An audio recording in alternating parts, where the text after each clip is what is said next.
I still remember the exact moment like a freeze frame in my mind. I was standing at the end of the long mahogany conference table, placing a fresh set of acquisition documents into leather binders. The room smelled of polished wood, expensive cologne, and power. The CEO, Nathan Carroll, leaned back in his chair, flashing that signature smug grin. "Mandy," he said, as if my name were a punchline. "You're a secretary, not a lawyer. Maybe stick to stapling things, huh?" A few executives chuckled. I felt the heat crawl up my neck but said nothing. I had been at Carroll Holdings for 8 years, starting as an admin assistant and becoming the unofficial fixer, the quiet one who remembered every clause buried in contracts. But none of that mattered to Nathan. In his eyes, I was just furniture. The meeting was about the company's biggest acquisition yet, buying a European logistics firm valued at $90 million. Everyone was vibrating with excitement. The deal was set to close in a week, and Nathan would take all the credit. But as I handed him the contract draft for final review, I couldn't ignore the knot tightening in my chest. "There's something in here you might want legal to double-check," I said quietly, tapping a section near the back. Nathan barely glanced at it. "Leave it," he said. I looked him in the eye. "It's a loophole. Page 312, subsection D. It allows third-party purchase rights under dormant license clauses." Nathan scoffed. "I have 3 Ivy League lawyers working on this. If they're not worried, I'm not worried. And I don't pay you to think." The room fell silent. I nodded again. "Understood, sir." But inside, something shifted. For years, I had accepted the condescending comments and the glass ceiling pressed firmly against my head. This moment was different. It was negligence, and I wasn't going to let it slide. That night, I stayed late at the office under the pretense of preparing meeting notes. The cleaning crew passed by without a second glance. I wasn't preparing notes, I was reading carefully. What I found chilled me. The dormant license clause was real and legal. It allowed a third party to assume licensing rights if they paid a nominal fee and submitted a claim before the acquisition officially closed. The price? $1. I stared at the legal print long after midnight. My hands trembled, but not with fear. For the first time, I realized the real power wasn't with the people at the boardroom table, it was with those who understood the fine print. I made a decision that night, a decision that would change everything. The next morning, the office hummed with its usual rhythm. I sat at my desk outside the executive suite, reviewing emails. On the surface, I looked like what they thought I was, the quiet secretary, but under my blazer sat a signed check for $1 and a printed claim form. I had called in a favor from an old college friend who worked in corporate compliance. She confirmed what I had read. At 12:47 p.m., during lunch break, I walked to a nearby notary office. I signed the form, paid the filing fee, and submitted the claim legally. I paid the $1 in cash. The notary, a woman in her 60s, glanced at the figure and smirked. "Hope this works out for you," she said. I smiled back.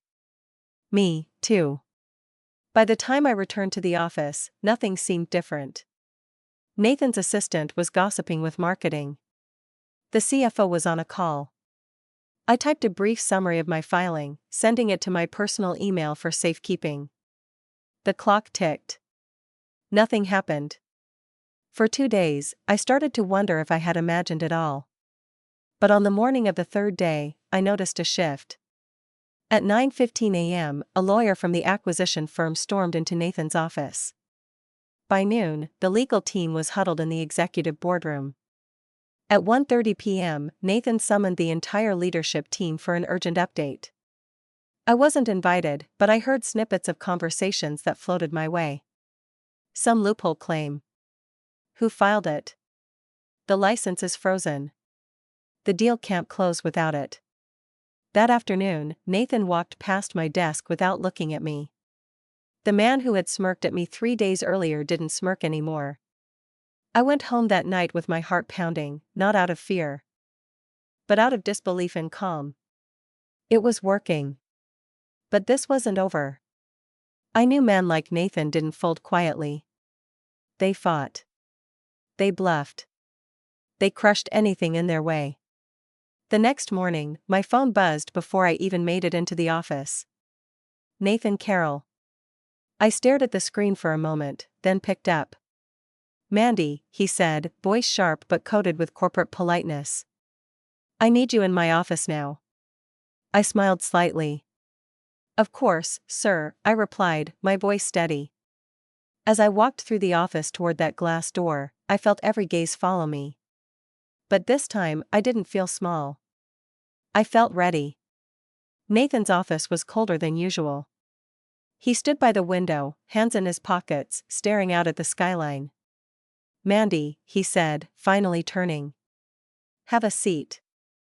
Saturday I've been told, he began slowly, that a dormant license claim has been filed against the handover acquisition. I said nothing. His jaw tightened. Imagine my surprise when I learned it was filed by my secretary. I met his gaze, keeping my expression neutral.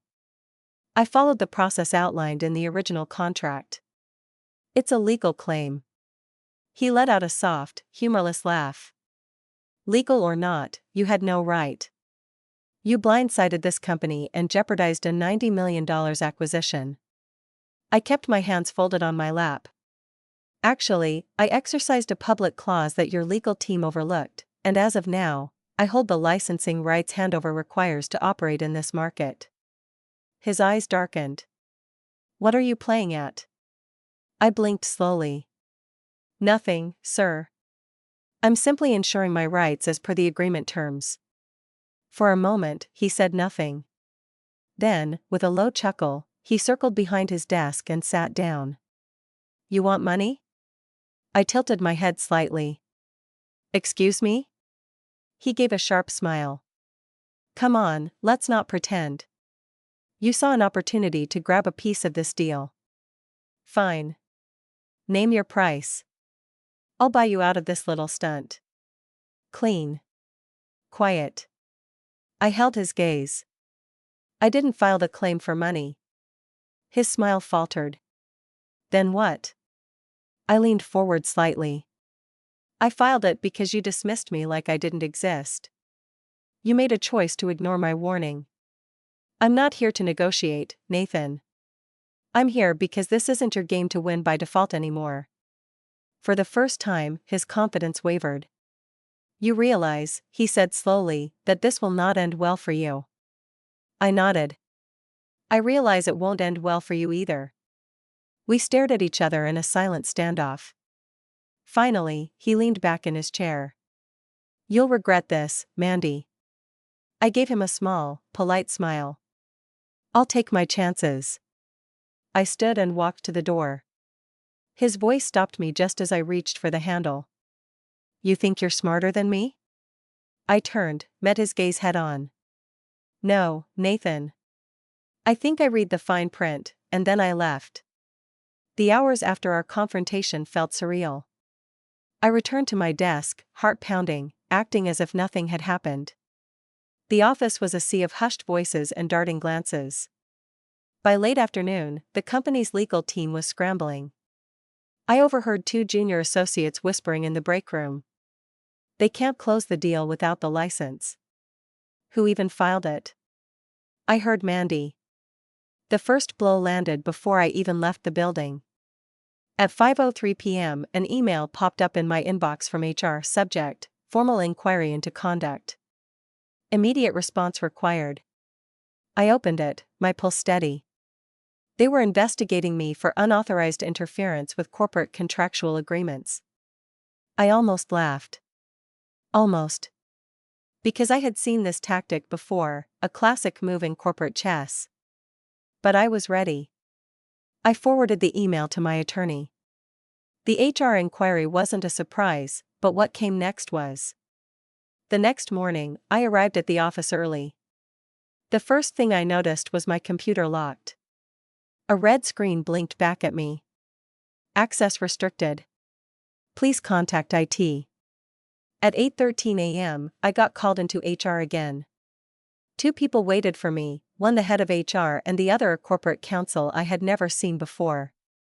"We've temporarily suspended your system access," the HR director began. "Pending investigation into recent concerns raised by the executive office." I nodded calmly.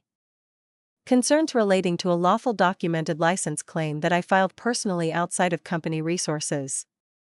A flicker of discomfort crossed her face. "We're simply following protocol." I leaned back in my chair. "So am I." I handed her a letter signed by my attorney formally stating that any retaliatory action taken against me would be met with legal response. Finally, HR nodded stiffly. "We'll review this with our department." I left the office with no access to my system, but with something better, a paper trail. By noon, the whispers had grown louder. I caught fragments in the hallways. "HR's on her now. She's finished. Crazy move." I walked past them, keeping my expression neutral. I knew how this game worked. Nathan was trying to push me out before the board or shareholders got wind of what really happened. At 2 p.m., I met with my attorney in a small cafe 2 blocks from the office. He slid a folder across the table. "We're filing a preemptive injunction. They move against you, they'll have to explain everything in court." I opened the folder, glancing over the documents. "Nathan won't risk that," I said quietly. My attorney smiled slightly. "That's the point." The next day, the atmosphere at the office shifted. The tension didn't dissolve, it thickened. But this time, it wasn't directed at me. It was Nathan. Word had started leaking. People asked questions. How did a secretary file a binding claim? Why hadn't legal caught it? Then late that afternoon, I got a call from the chairman of the board. "Mandy, this is Richard Clark. I believe we need to have a conversation." I sat across from him in a glass-walled conference room. Unlike Nathan, Richard didn't posture. He listened. For 20 minutes, I laid it all out: the ignored warning, the loophole, Nathan's dismissal, the filing, the retaliation. When I finished, Richard sat back, hands steepled. "You've put us in a difficult position," he said finally. I met his eyes. "No, sir. Nathan did that. I followed the law." He exhaled slowly, nodding. "You're not wrong." As I stood to leave, he said quietly, "We'll be in touch." By the time I left the building that night, the office felt like a cracked facade, still standing, but ready to collapse. Nathan thought this was a game of intimidation. But he forgot one thing: you can't intimidate someone who has nothing left to lose. By Monday morning, the office no longer felt like the same place. It wasn't anything obvious, no sudden announcements, no dramatic firings, but you could sense it in the air.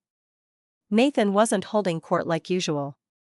His glass office door was closed, blinds drawn, and Richard Clark was on site. All morning, meetings shuffled, calendar invites changed, executives were called upstairs for private discussions. At 2:15 p.m., I got the call. "Boardroom now." I stood, smoothed my blazer, and walked the long corridor toward the executive suite. When I entered, every board member was seated. Nathan sat at the far end, his face tight, jaw clenched. Richard gestured for me to sit across from him, one chair apart from Nathan. Richard spoke. "We've reviewed the documents Ms. Harris provided along with statements from legal, HR, and compliance.